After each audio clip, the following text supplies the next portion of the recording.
Well, hello, friends, and welcome to the virtual release event for my new album, First of Its Kind.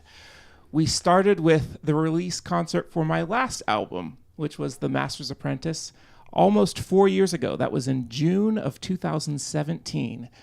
A lot has happened since then, and I wanted to take this unique chance, this virtual event, to tell you a bit about what's happened, about the past since then, about the present, what's going on now, and then about the future of what we have to look forward to. Because there are so many of you who have been supporting me in one way or another, or in many ways, over the past several years, even a couple of decades or so. And I've wanted to do a sort of state of classic meets cool event for a long time, where we would get together at a dinner and I would share what's been going on, basically what I'm telling you about, and I'd play a little bit, which I'm also going to play some tonight as well. But I thought, man, that's going to be a lot of resources necessary to get a venue and everything. And then when I realized that I wanted to release this record before we could gather in person this year, I thought, well, that's the chance that I can take to have this sort of state of classic meets cool and give all of you an inside look on what I've been going through, whether you've missed it, some of the things that I've done, or whether you just may not know the behind the scenes aspects of it. So we will be going through, that's why I call this a virtual event and not a concert, because although I am going to play some, I'm not going to play as much as a concert would necessitate. And I want to save some of the album for when I do the real concert. So I'm going to play Sweet Thing in different sections. One movement here, one movement there. But I'm not going to play the sonata because I want to save that for the actual release concert later this year. So that's what's going to happen. And then my lovely sister and producer, Laurel, is in the comments. So if you see me comment, it's actually her, and then she'll relay your questions and comments. So thanks for being here again, Laurel. Really, really nice to have you. I'm so pleased to be back with you all. Anticipate just really ruining the comments section. And I've encouraged people on Facebook to get on here and just make it weird. Good. So I should have done that from my account. Did you do it from my account? I did not. Okay, that's fine. Because I did it from my telephone. That's good. My mobile. We can just stay focused. And there's an event on there. And there's the link. The proper link is there. And it worked. Whew, yeah. I get nervous about that every time. Okay. It did, yes. Enough of me gabbing for now. I'm going to play the opening track to my new album, Out for Delivery.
How about that for an opener? You know, Laurel, I realized something. What did you Just realize? relatively recently, I was thinking about concert pianists and how when they play a recital, the traditional way is to walk out, bow, sit down, play, get up, bow, walk off. Yeah. And I thought, that's awfully stodgy. But there's a good reason for it, though, because you have so many doggone notes to play, so much to remember, that Right. to remember a script as well, it's just, I don't even want to worry about it. Right. Now, compare that to remembering a script and running the technology. Yeah, I will say when people ask me, "Oh, you're producing your brother's live stream, what does that entail?" And I say for me mostly nothing because he sets it all up. So, good job. Yeah. I'm not going to miss this. I am going to miss this. You're not seeing the gesture of me Right. relating to both the camera, the audience. Although the audience will just be in person. You won't Right. be there at every concert. But I'm not going to miss the, hey, it's like running, it's like being the usher and the stage manager and the presenter getting on stage and introducing the performer. It's a lot to remember. And then, oh yeah, you have to play too. So all that is to give an excuse for why I made mistakes in that. But most people didn't notice and nobody cared. I will But also I say that the compliments were rolling in before Ooh. you even started playing and have these live streams was fantastic. So impressed with your shucks. talent and everything you continue to accomplish. Thank you. Nice shirt. Thank you. You all notice the jacket here? I especially put it over so it'd be in the frame, but this is the jacket from the cover photo. Oh, so From the this is photo like shoot. it's like being in a Hard Rock Cafe. Yeah, that's right. Got Yeah. Rockstar Birch. I'm a biker. I told the designer, and I was going for this in the photo shoot. I wish I could pull up the photo without. I don't have it here where the video won't start playing. But I told the designer that I wanted it to look like an ad for a classic motorcycle, and I think that it worked. Then instead of a hog, I've got a piano. So, Basically the same thing, Yeah. in my opinion, and I know nothing. So, when the time comes for questions, yes. we've got a couple. Okay. Let's roll through a bit of what I have here, and then we can come. Those are, yeah. Let's roll through a bit of questions. what I have We're going to here. do questions, folks. After a couple more numbers. So Yes. I know that we have some already. John Burmeister would like to know when you are auctioning off the jacket. And Fleming's Coming for Footwear asks for the same,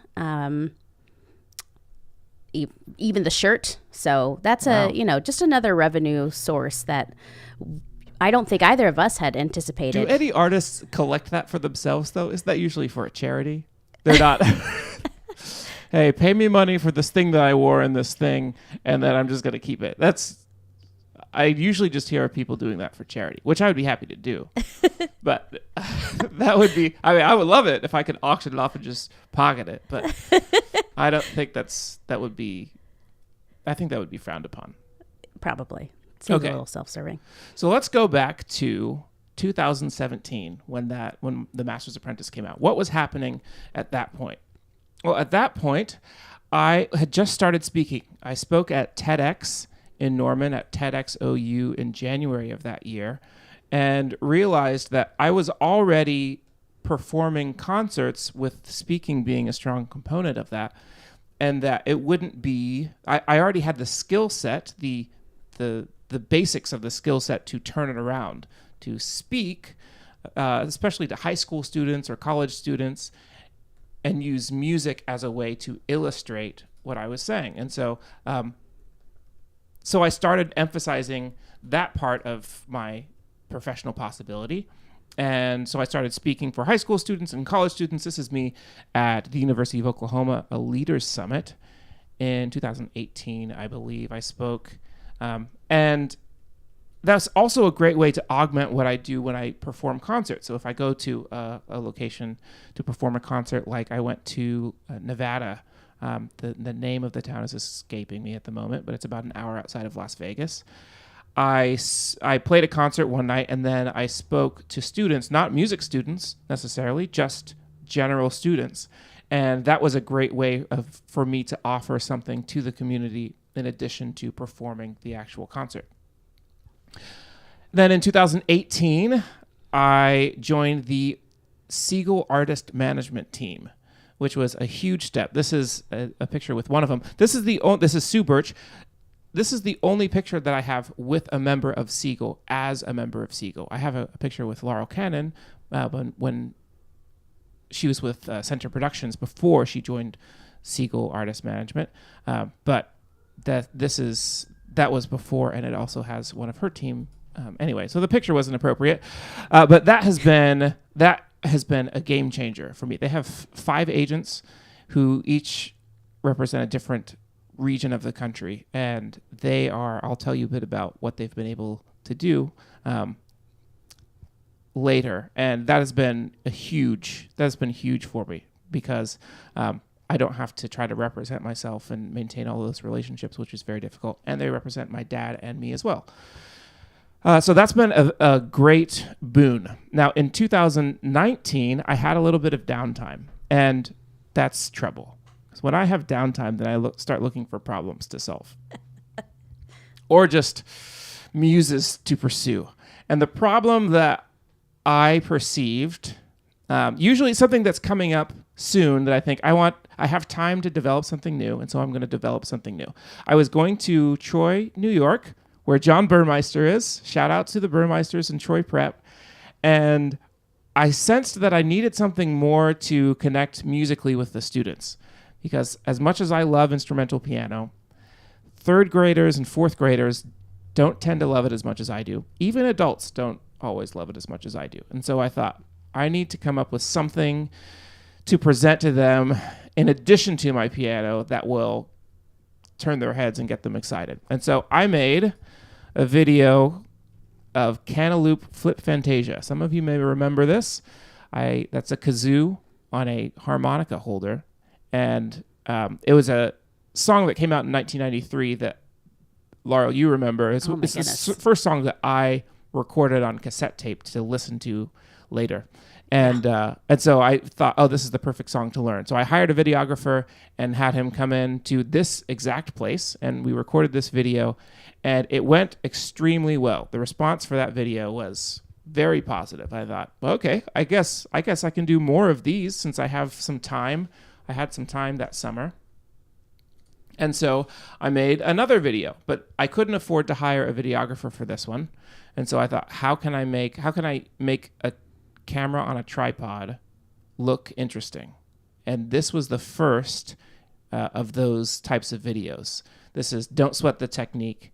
And if you have watched any of I call them multi-pane videos with these white frames, maybe I should call them multi-frame videos. You let me know which brand works better, multi-frame, multi-pane. What should I call them? I'm sure some videographer is out there like, it's multi-cam. I don't know. I don't know the terms. I'm sure somebody is. Somebody tell me what this is. Videographers, write in. Yeah. Write it in the comments. Yeah, so this was the first of those that I made. And then I made one more, and they all went over really well. I thought, okay, well, I can do more of this, because even though I like instrumental music generally more, there's a give and take. There's music that I like to produce, and I especially like doing those videos because it was a different way of flexing a creative muscle, and that people really liked. So I thought, okay, well, I can pull them into my piano with this, and it's another classic meets cool dichotomy where the classic part is me playing piano and the cool part is me doing these cover song videos, and they feed into each other, and people can really get to know me through either one, and the cover song videos could prove to be a great marketing device for my piano videos and my piano work. So I thought, okay, I'll do more of those. But here's the problem. Or rather, well, yeah, it was a problem, but it was a good problem, because I was then invited to the University of Tulsa to perform a solo recital. This is a very boring picture because I don't have any good pictures from this recital. I took this before the show.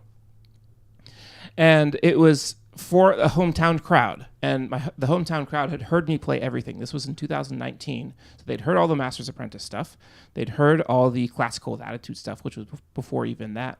And I had just a couple of pop song arrangements that they'd also heard already. And I thought, I need to come up with something new that is interesting for the audience to hear. It had to be about half a recital's worth of music. The program was an hour long, and so I wanted half of it to be new, so 30 minutes worth of new music.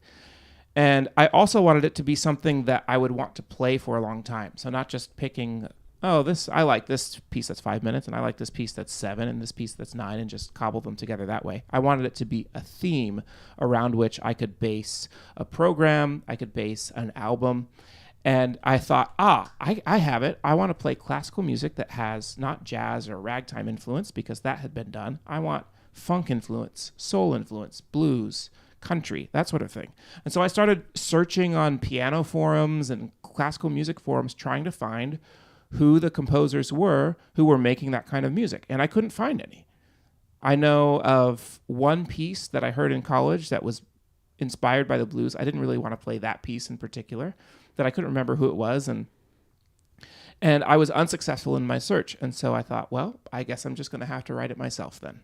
And so I decided to write a sonata, because a sonata provides a roadmap to go from one idea to 30 minutes worth of music. I wrote it because it was efficient, not for it. That's why I didn't write 10 pop song arrangements, because that would take 10 different ideations. I wanted one, and it's obviously not quite that simple, but when you start in one place, then it's easier to go to the next, because you can follow somewhat of a formula. And so I wrote that sonata and performed it, and it went over quite well. And I thought, okay, well, even before that performance, I knew, okay, this is going to be my next record, because it was that exciting of an idea.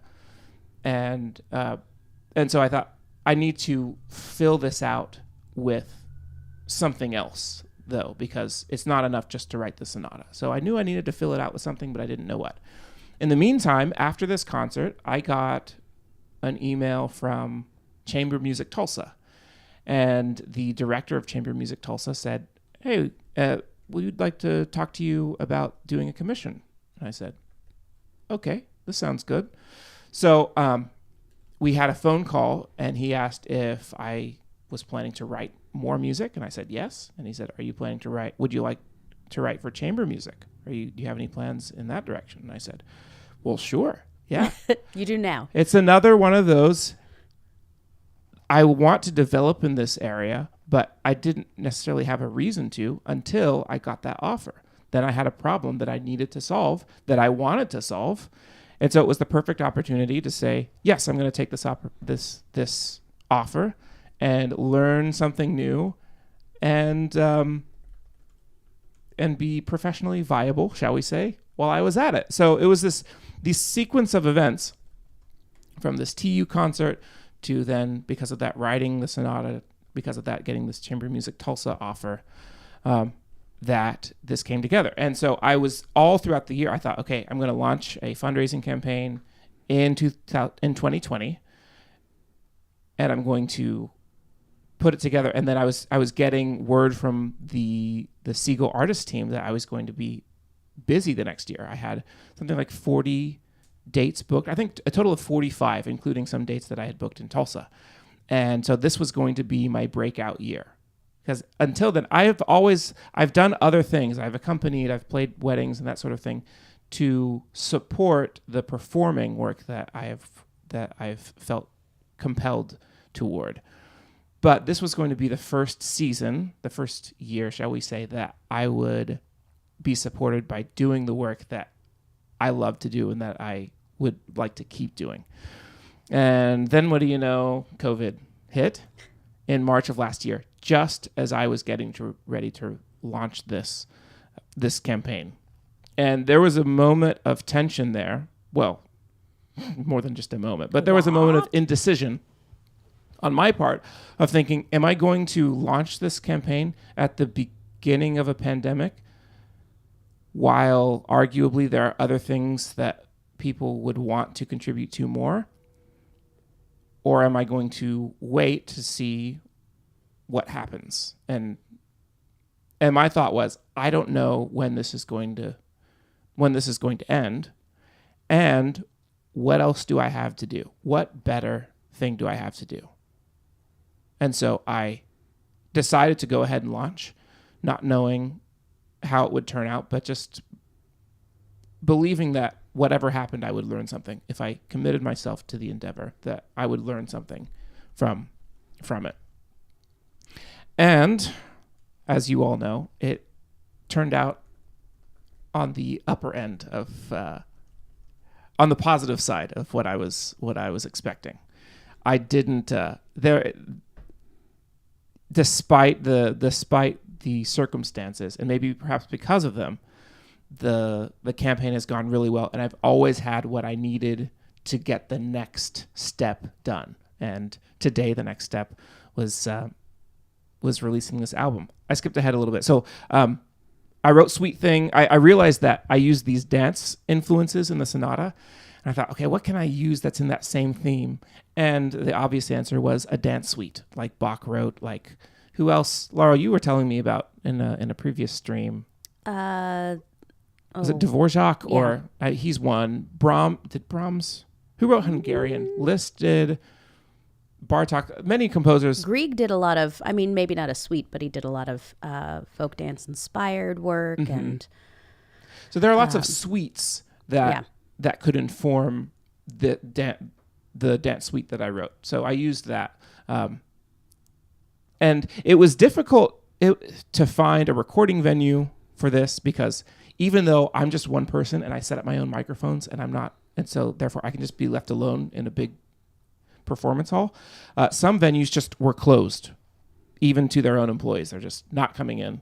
And so it took some doing for me to actually find the recording space with a great piano and a great space and with a great technician available. Those are not necessarily easy things to do. But I was able to find that at OSU. So that's why I did it at OSU. All you people who are Sooners and know that I'm a Sooner as well. That's why I did it at OSU, because it was the only place I could do it.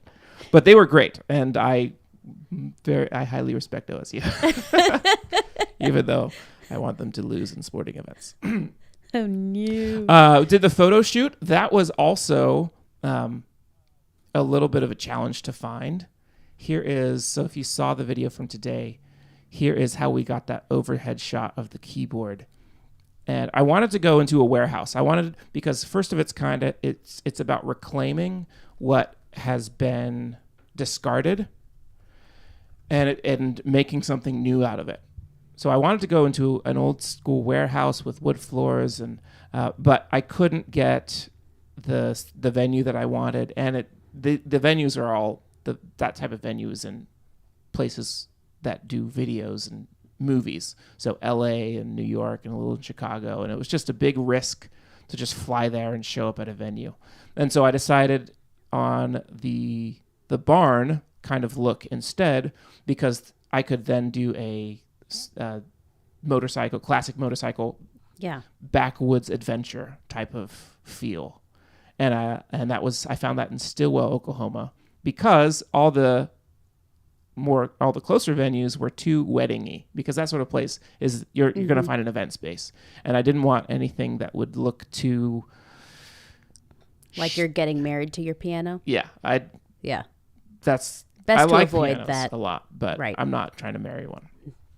So I found that place in Stillwell, and and that's how the background of the process has progressed. Recorded everything last fall, or in the summer, and then in August, I suppose, and got everything ready. And then realized I had other work to do that I wasn't expecting. And so I decided to release at the beginning of this year, because it would just put a little less pressure on the timeline. And because when you release at the beginning of a year, the album seems newer longer, because it's still the same year 9 months later instead of 2 months later. It's a different year, so it seems like it's old. So that's been the past from 2017. There's a lot to cover. Don't worry, the other segments won't be that long, but there's a lot to cover in the last 4 years. So if you have questions about the past, do we have, maybe if there are any questions about that kind of segment, do we have any, or are those questions more on a different? I'd say that a lot of these, some of these questions are more, they can probably wait until they'll need a longer segment. All right, cool. Well, in that case, I'm doing great at this, by the way. In that case, I'm going to play the next movement of Sweet Thing, which is Purdie Please. By the way, I have an inspiration playlist. If you're on Spotify, then can you post things in the chat? I'll figure out. Okay, can you find that Spotify link? You bet I can. And I have 16 tracks of what inspired me, either directly or indirectly. I didn't necessarily listen to the particular tracks, but just the 33 years of listening to music, this is what was filtered out. And this is Bernard Purdie is a drummer who came up with a groove called the Purdie Shuffle. So that's what this is based on. It's called Purdie Please.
Purdie Please. We got our love of puns from our father. Well, Sweet thing. Some puns in the mostly provided by Tim Bickers, but of course, plenty of puns always count on Tim in this chat. Throw me one or two. What do they say? Oh, well, it's like, I get it. You sent sweets to people for supporting Sweet Thing. I did. Also, by the looks of your shirt, it looks like you are starting to get into floral arrangements soon. Don't be mad at him. He is he's earning socks for it. I'm cut to the quick. He's earning socks. Is he getting rewarded by Ryan Fleming of Fleming's Comfort Footwear? He might be. I'm not going to say that this is a deal that is I don't want to speak on the behalf of Fleming's Comfort Footwear, but it certainly seems to be the case. Wow. So here's plenty of applause from folks around here. Thank you. And from your younger viewers. We have a "Let's Go, Barron, let's go," specifically from the Mambuka household. Thank you, Mambukas. Your nephew, Eddie boy, says hello, Eddie. Bravo. Also, other people say bravo, but wonderful. When you're like two and a little bit, it's pretty cute. Yeah, Eddie's very cute. Always. Well, most of the time. We did have a question about that tune in particular. Yeah. Jeanette Stokes would love to know. Hi, Jeanette. Are there nods to ragtime or gospel in?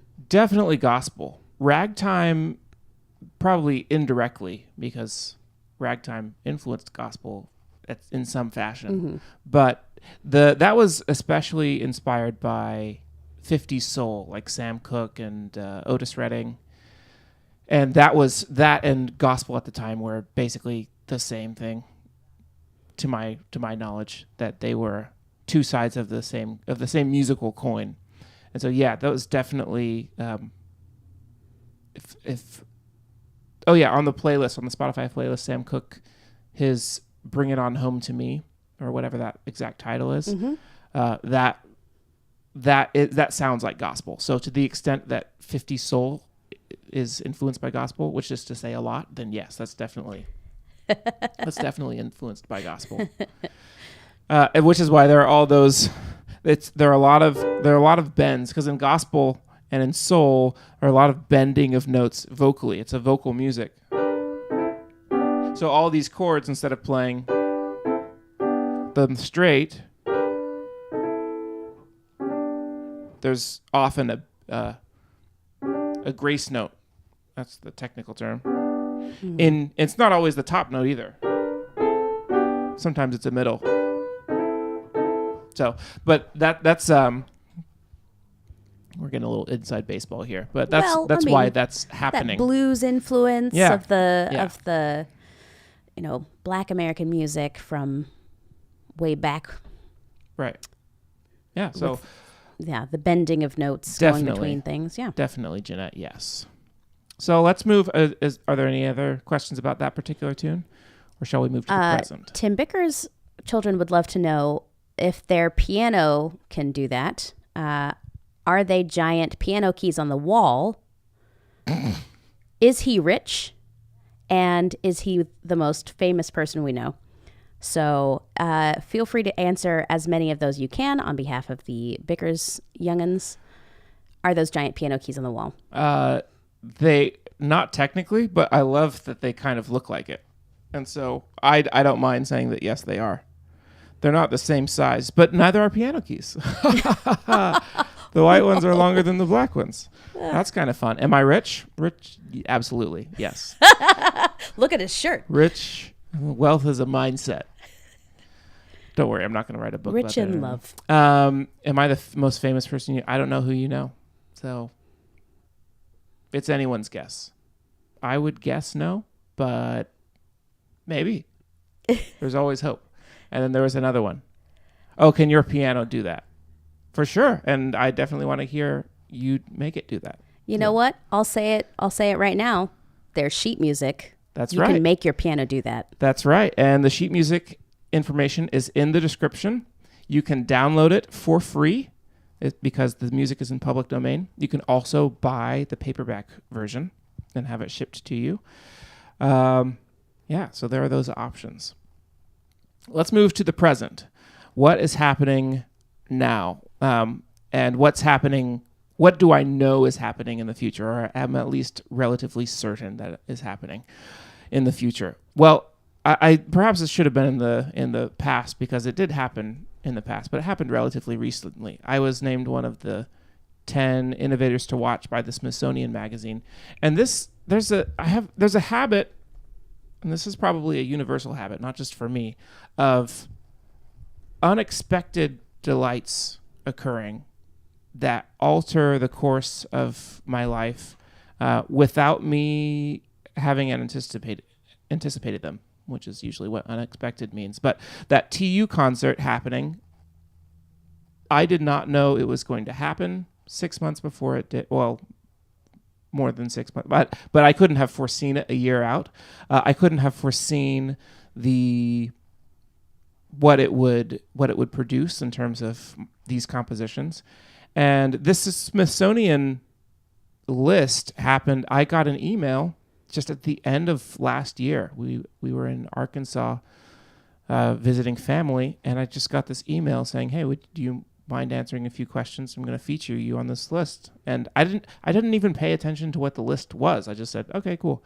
And I answered the questions and didn't really think much of it, and didn't think much of it until after I posted it, and then people started liking and congratulating me, and I thought, oh, well, I guess this is kind of a big deal. And that list, it's amazing. You tend to think, whatever, these lists are meaningless or whatever, if you don't get on one. And there's a fair argument for that. But when you get on one, it's pretty nice, because people start to, at least for a year, start to take you more seriously. People have definitely heard of the Smithsonian. Yes. And that actually happened because of Chamber Music Tulsa's invitation, which happened because of the TU concert. So all of the major things happening in the past 4 years, except for signing with Siegel Artist Management, but let's say the last 2 years, are happening because of that concert. So that has been momentous, and I think will continue to be momentous. I'm adapting to virtual work, although I don't love doing everything. While I have to, I certainly will. But I also think that having adapted, and I have a visual here. Having adapted, this is Dad and me playing. This is what our setup looks like, by the way. It's rather hectic. A lot of wires going everywhere. While I've adapted and worked with presenters who have done educational programs and performing programs across the country, I think and I hope that I'm developing a reputation as a technologically savvy artist who can adapt, be flexible, innovate, can be organized at the same time, and also message-minded. So they want a specific message, or they want maybe they don't know what the message is, but I craft a message with the videos that I'm making so that it has an impact whether you're a musician or not. And I think let's say I know that is going to pay dividends for me in the future, because there will still be some digital work, some virtual work, even when in-person performances begin happening more commonly. But as people see that you are persevering through difficulty, then they notice. And I notice this in other people as well. When they're going through something difficult and they don't give up, they continue to do the best they can with what they have, then I remember them. And I think, okay, well, you're somebody that I want to work with whenever I get the chance to, which is my goal. I've said before that I want to be known more for who I am than for what I do, which seems kind of odd. But when people like Kent Stroman, who may be watching right now, has said that, he doesn't mean this as an insult, but he says that when he sees me play, the music is almost incidental. And I love that, because the music is what is what shows the craft. It's what it's part of what inspires beauty, but also hearing the story behind the music and recognizing the person who's producing it and what has gone into making the music is, in some senses, more important than that. And so I think the past year has helped to demonstrate that in a way that I wouldn't have otherwise. So I keep getting the agent team at Siegel keeps telling me how busy I'm going to be. Sometimes the same person tells me again, you're going to be very busy next year. And I think I am all about it. Maybe I don't always want to be that busy, but for now, yeah, let's go. We can pare back later. Let's worry about paring back next year or 2 years, whatever. But for now, let's go. So I have the concerts that I had cancel, which I have shown this visual before. These are just 30 of the 40 or so concerts that I had canceled this past season. These concerts are being rescheduled for 2021, 2022. I have added another tour, 3-week tour. Well, it's being worked on. It's not finalized, but I've been asked to block out another 3-week tour in addition to the 6 weeks or so, I don't know exactly, of touring that I already had. And so prospects for performing in the coming year are very good. Something else that I didn't realize was going to be a big deal that I've heard a lot about is no rights reserved. I sent out an email and posted about how I was making all my compositions and the recording for this public domain, meaning you can use it for whatever you want, whenever you want. You don't have to attribute it to me, although it's nice if you do.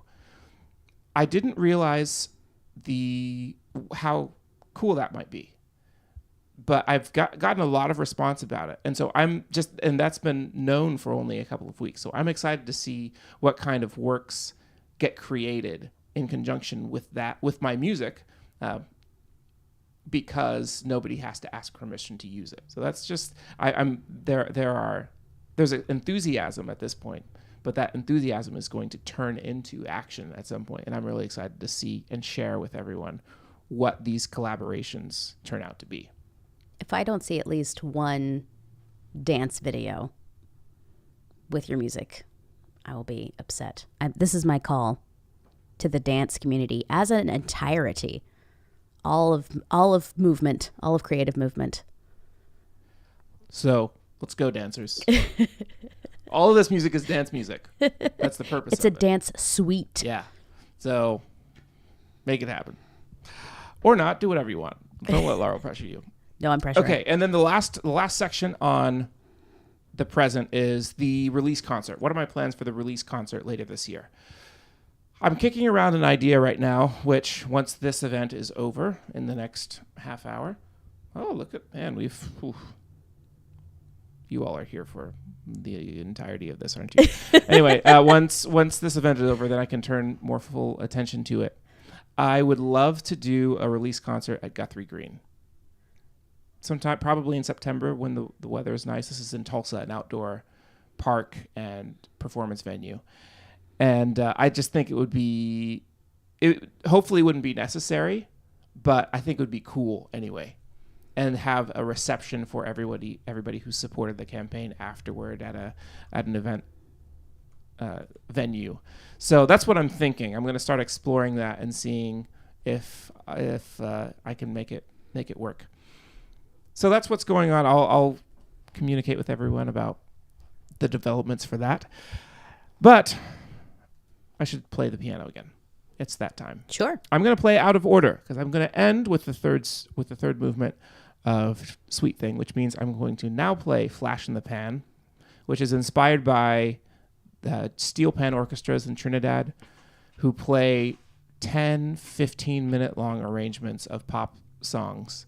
And it's just the most energy you've ever seen. As many as 100 people just playing their hearts out.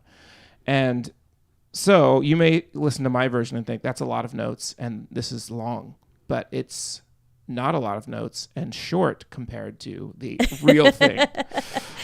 So this is Flash in the Pan. Let's see if I can remember all these notes.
flash in the pan. Raucous.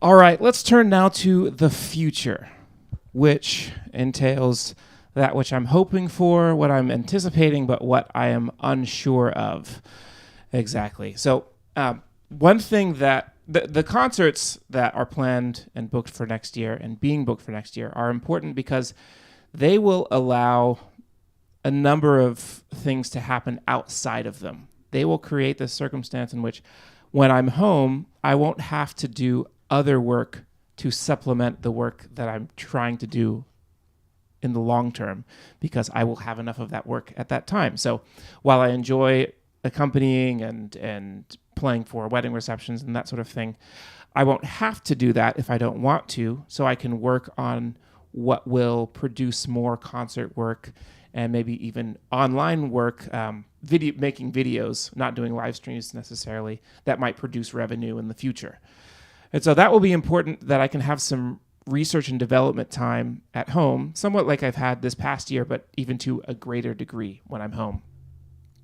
It'll also enable me to develop more of a team.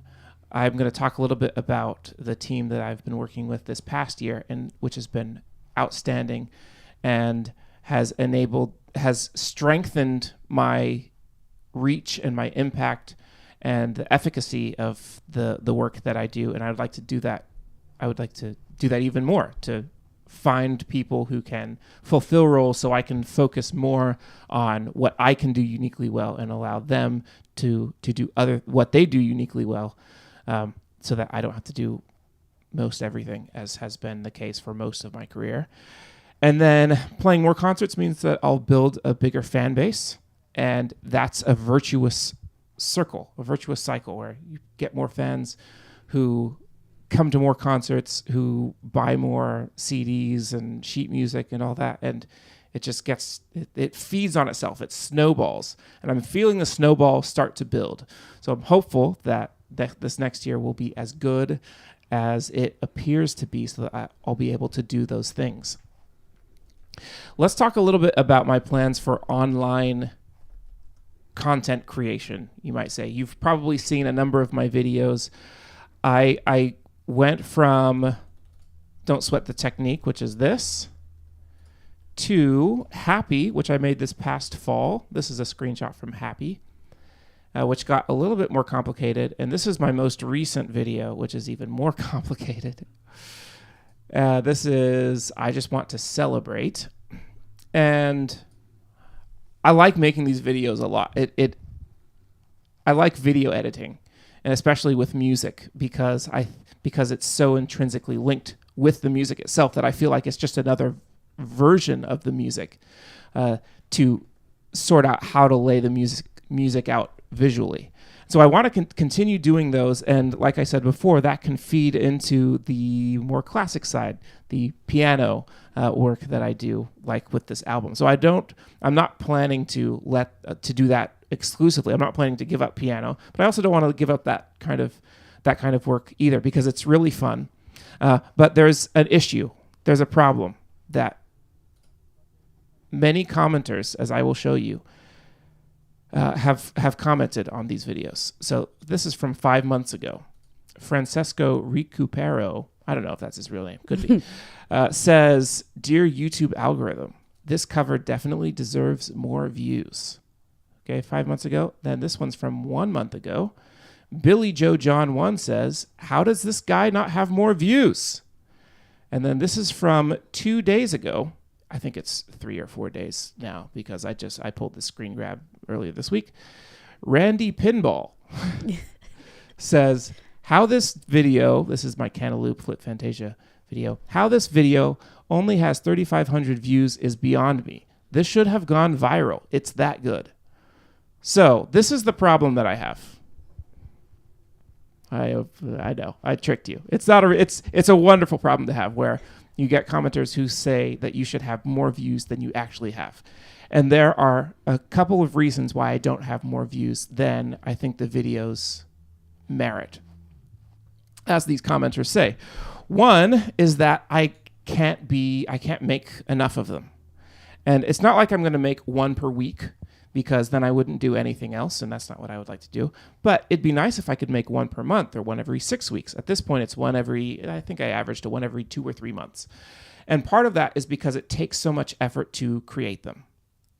I'm in my living room right now, and behind the camera where Laurel is where I shoot the vocals. That's where the triptych with the bass, piano, and drums is on the wall. And I have to put my living room into a state of upheaval every time I want to shoot a video. I have to take my lights out of the closet, and and I have to take my drums. Actually, I don't have a drum set to use now, so that's another problem to solve. I have to assemble everything and feel tense while it's happening because I'm not at peace in my own home. And so one way to solve that is I'd like to find a dedicated studio space. I think that will be a home, just buying a home where I can use a bedroom or living room, a room big enough, maybe a game room.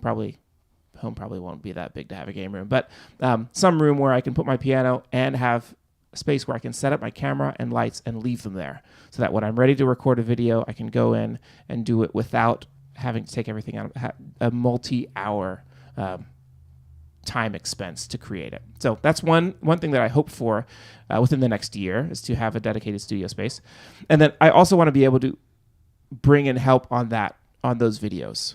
Part of what takes so long is me trying to figure out how to lay out all those visuals.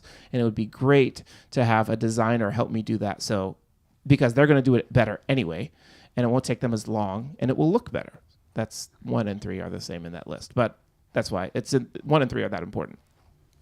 And then I'd also like to be able to, because right now I do everything but mix the audio. I would also like to be able to hire a videographer to come shoot the videos, because right now I have to see if I'm in focus and get the lights right, which half the time they're not, and that's frustrating. So having somebody to come in and get the shooting done more quickly would also be great, and more concerts will allow me the freedom to hire some of those people. So then I can produce them a little bit more. Another way to get more people to see them is to advertise them. So I can take the same video that I post to YouTube and make it into an ad, so that when somebody searches for Mariah Carey, All I Want for Christmas Is You, my ad can pop up, and they'll think, oh, well, this looks kind of cool. Let me watch it. Oh, this is amazing. I'm going to subscribe and support everything that this artist does. Naturally. So my marketing advisor has been telling me about this for, I think, 4 years, telling me about YouTube ads. And so I would like to start doing it, because that's a great way. Well, we'll see. We think that that's a great way to get more viewers. We have to try it and find out. But we have good reason to believe that that's a great way to get more people to start feeding that virtuous cycle more. And lastly, I want to feature other artists. In the videos themselves, I want to feature artists who are a few levels above me, take their song and then try to get them to see it if we have mutual acquaintances, and maybe they'll share it.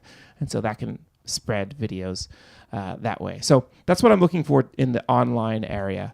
And then that studio space, I can also do more piano work in there too. So that's pretty important to me over the next year or so to add that, so that I can be more efficient with my time. All right. And then who knows? As I talked about, the biggest things that have happened over the last 2 years have been things that I couldn't expect. So I'm going to keep pursuing what I find to be interesting and meaningful, and pursuing problems that need to be solved. And we'll see what other opportunities arise. All of these will be, I'll talk about the campaign, the fundraising goal that I have, which was $65,000 I set last year, which, by the way, you have raised $53,000 of that, which is crazy. Thank you. That's just, when I think about that fact, I'm just overwhelmed. I don't know. It's crazy to think about.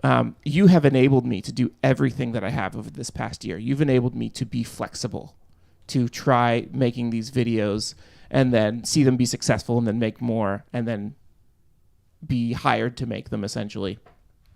So that has enabled me to flourish. That has enabled me to come through COVID as successfully as I have.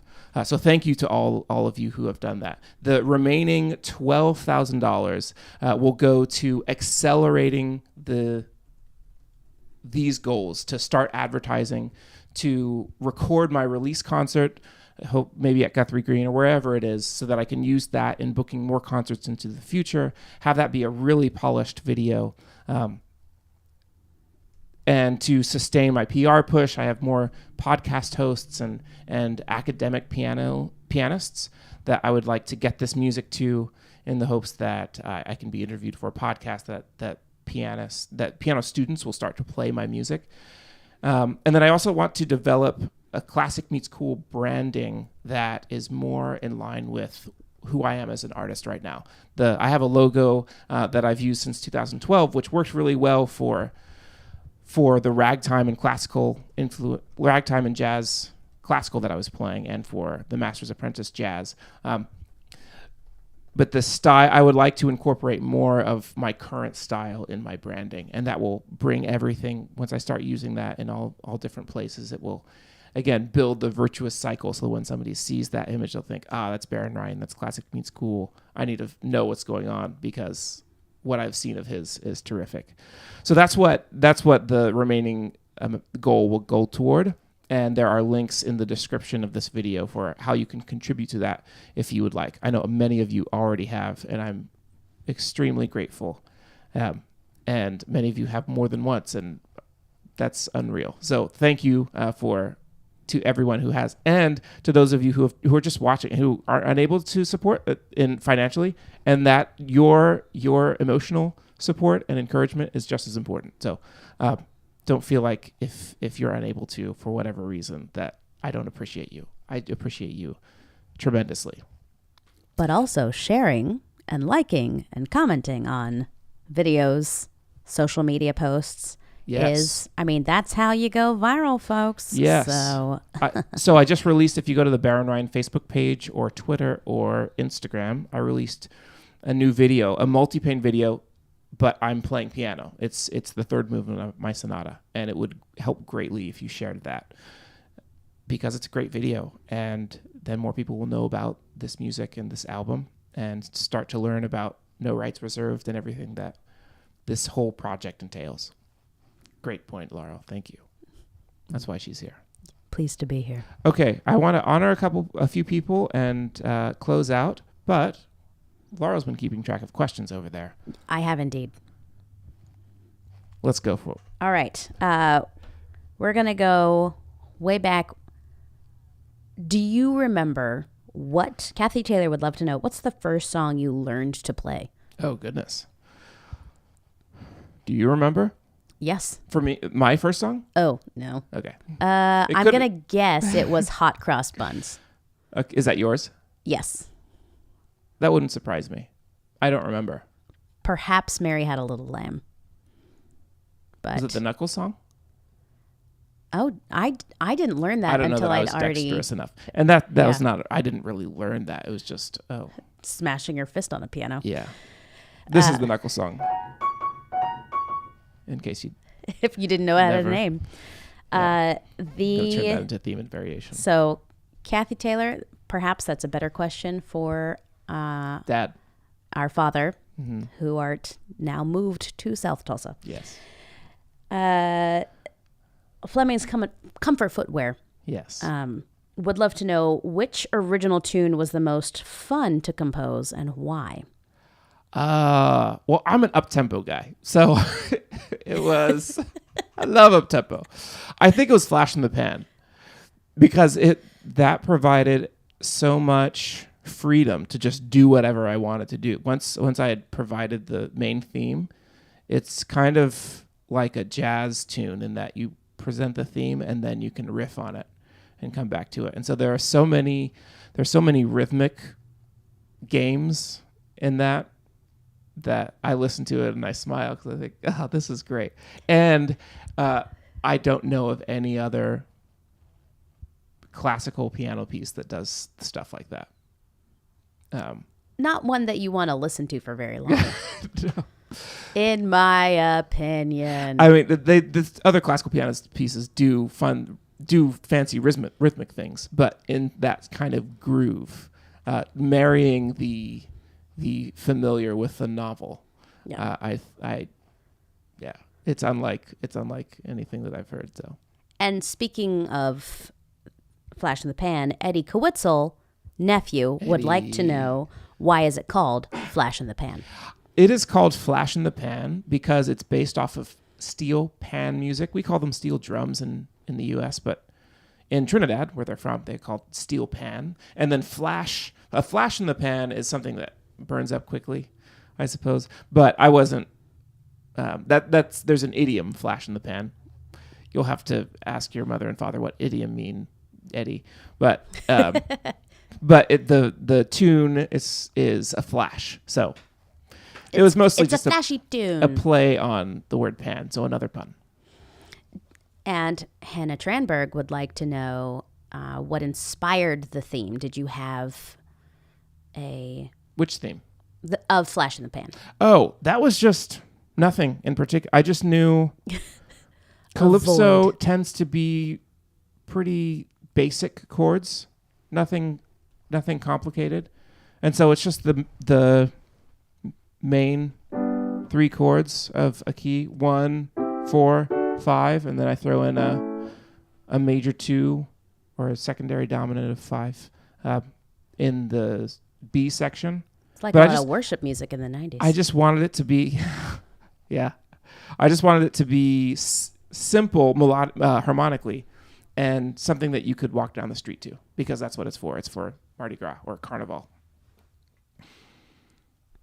Excellent. The next question is from Jillian Kowitzel, who you might know from, I know, it's hard to place her, but she's about 4 years older than you. We did grow up in the same household.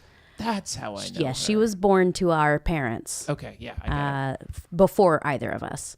So, but now that she's left the Ryan name, I can't place her. She would like to know, what are you writing next? I don't know what I'm writing next. That's a problem that I haven't had to solve yet. So I imagine that it will be, I'll either get another commission or I will need to come up with another project like this, my next album project. I think I'll want to write something for it, but I don't know in what form. So that problem hasn't been presented to me yet. So I don't know. So this is we've done some calls to people tonight, to the dance community, for example. Yeah, some calls. Here's another call to action. Give Barron a problem to solve with writing music. Timmy Bickers, aged 11, would like to know, how long did it take you to write Flash in the Pan? And then how long to memorize all the notes?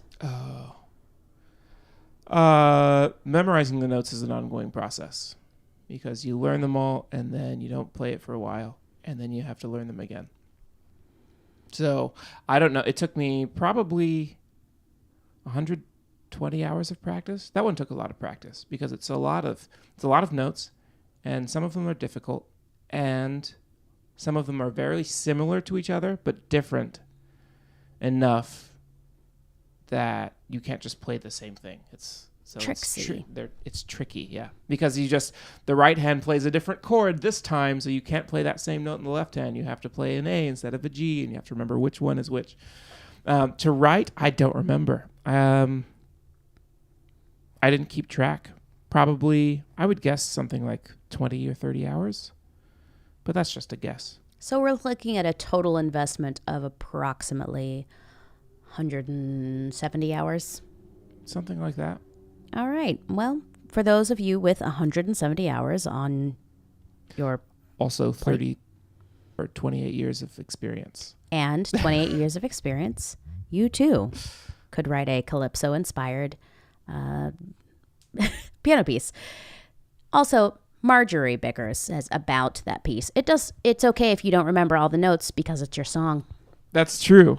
I have to remember that when I think, oh man, that's not the right note. Nobody knows what the right notes are. Hopefully someday they will, because they've heard it enough. But at this point, nobody knows.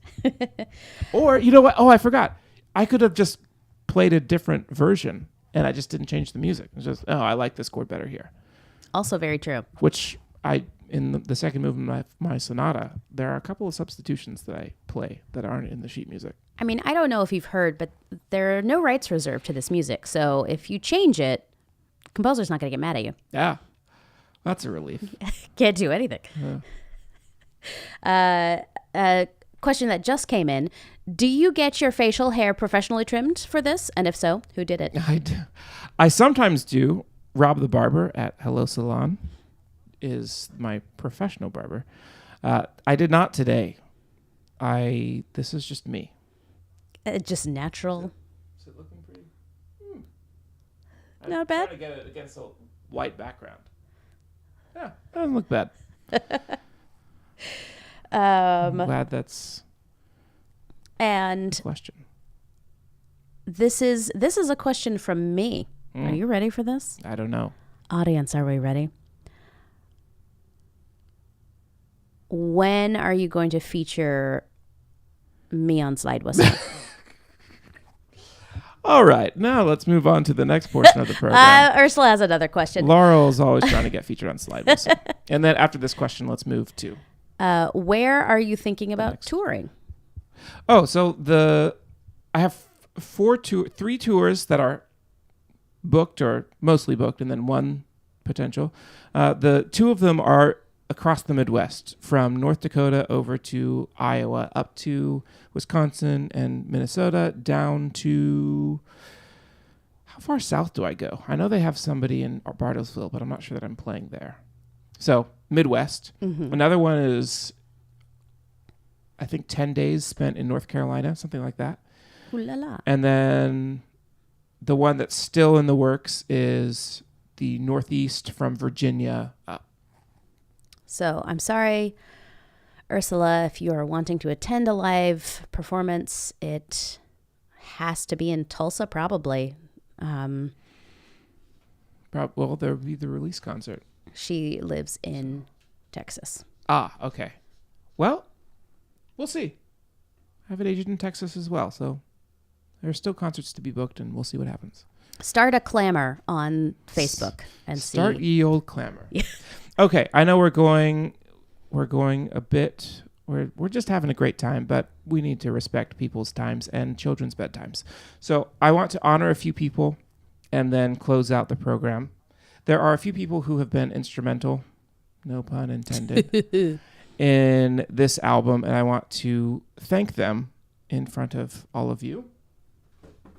I mentioned one already. He has been my marketing advisor. I met him several years ago, and he was always very sharp, and just extremely sharp to cut to what's working or what's not working and suggest how it can be fixed. And he has taken everything to the next level for me this past year. If you've noticed that my communication has been better than usual, he's why.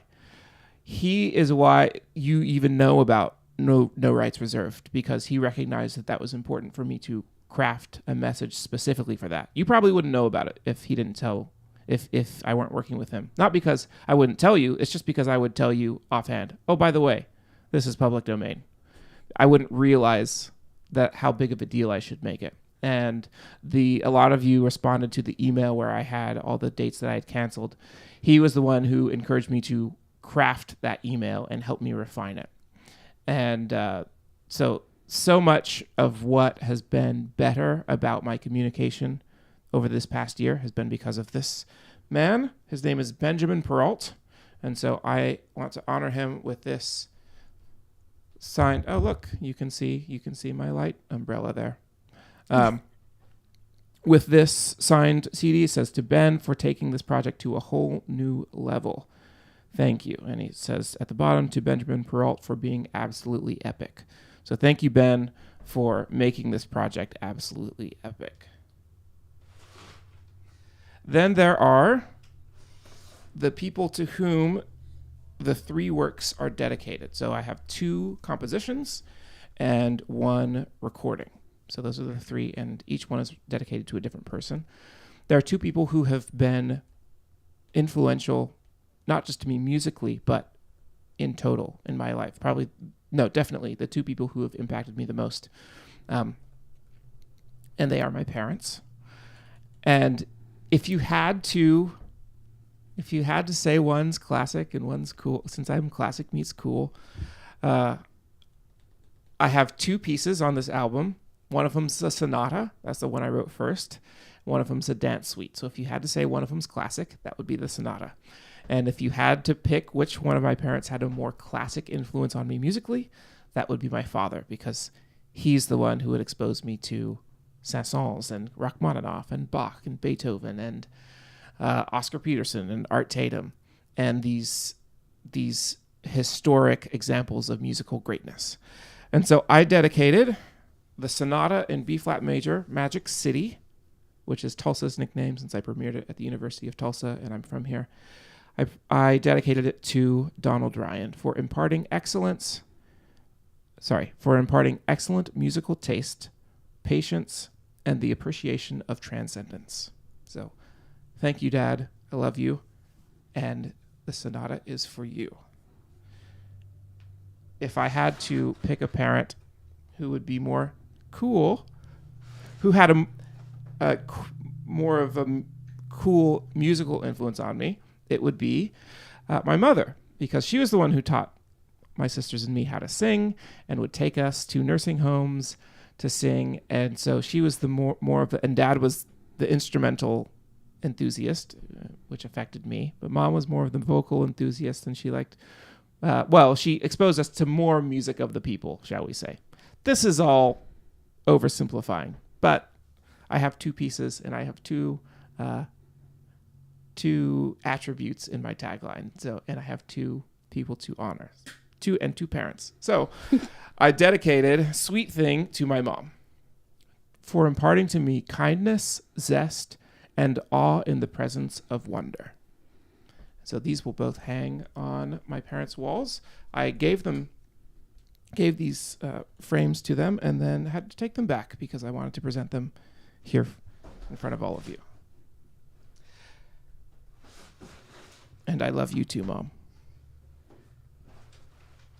I said that to Dad, but not to Mom, so I just wanted to make sure. Even Stevens. You love them equally. Yes.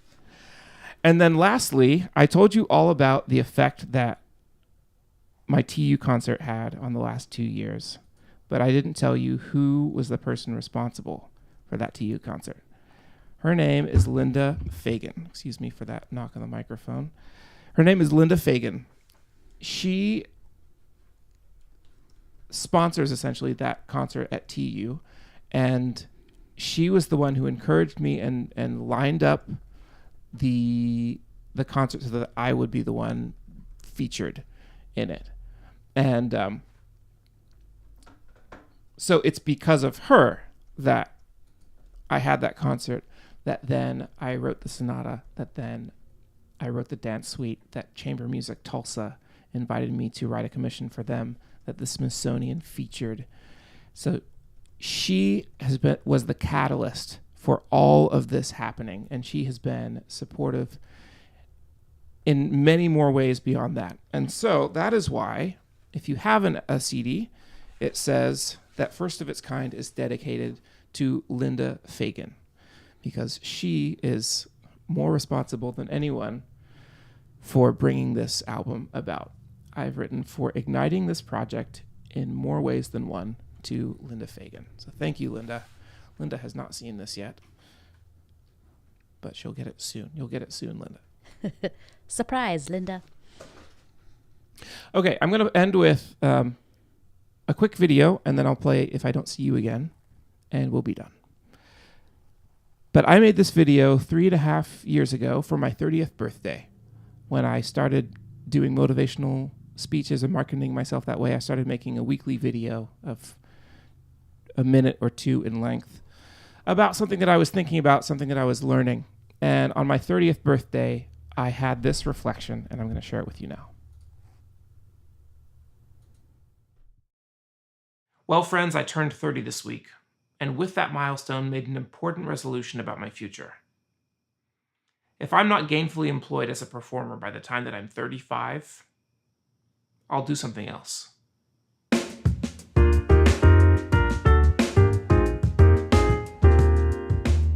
Getting a music career off the ground is hard. Virtuosic piano playing, thoughtful videos, and engaging performances require an immense amount of work. And while the payoff can be substantial, it's certainly not guaranteed. I came out of college with almost no idea of how to make it as a concert pianist, but after 8 years have arrived at this hypothesis. If you combine interesting music with a story that almost anyone can relate to, you'll be successful.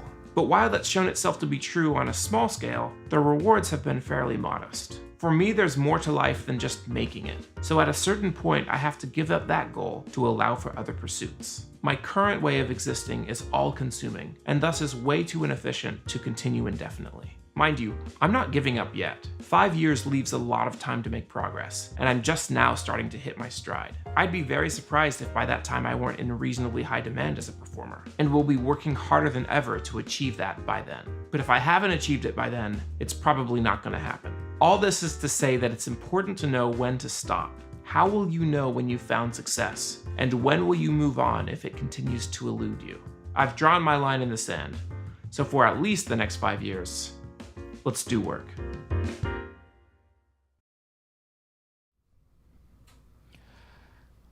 I watched that video now, and the first thing I think is, I can't believe I published that for everyone to see. You drew the line in the sand. That's quite a lot of candor. But I don't disagree with any of it, because it is a slog to get to the point where, as an artist, you are professionally viable. It takes a lot of talent, takes a lot of time, and it takes a lot of resources. And it can be done, but just to get there is an immense amount of work and an immense amount of support. I have good news, which is that a year and a half early, I can tell you that I will not be giving up making music. Huzzah! That much is clear to me now, and that is because of you all. It is because of your financial support that I've mentioned before that I've been able to continue creating and adapting. But just as important as that is your emotional support and encouragement as well. Because it is very easy to start thinking, man, I think that I'm good at this. And I think that this is working. It seems to be working here and there. But I don't know if I'm deluding myself. Maybe I'm just I'm seeing a reality that doesn't exist, that exists only in my head. And it's because of you who are watching and who have supported and shared and commented and liked that I was assured that I wasn't crazy, that I was on the right path and should continue as long as I could. And now I'm starting to see the fruits of that labor, but I couldn't have gotten to this point without all of your support. So thank you for being here, for supporting this project, for supporting me, and for helping this music and my work get seen by more and more and more people. This last tune is the third movement of Sweet Thing, and it's a melancholy sounding tune because it is a melancholy sentiment in that the song's called If I Don't See You Again, and it's about how some COVID patients were admitted to the hospital and said goodbye to their loved ones and didn't know if they would see them again. And the rest of the phrase is, know that I love you if I don't see you again. Now, I'm in great health. I feel fine. I don't want to be morose, but we don't know what's going to happen in any given moment. And so we should cherish the ones that we have. And so while I have the chance here, I want to tell you that if I don't see you again, know that I love you.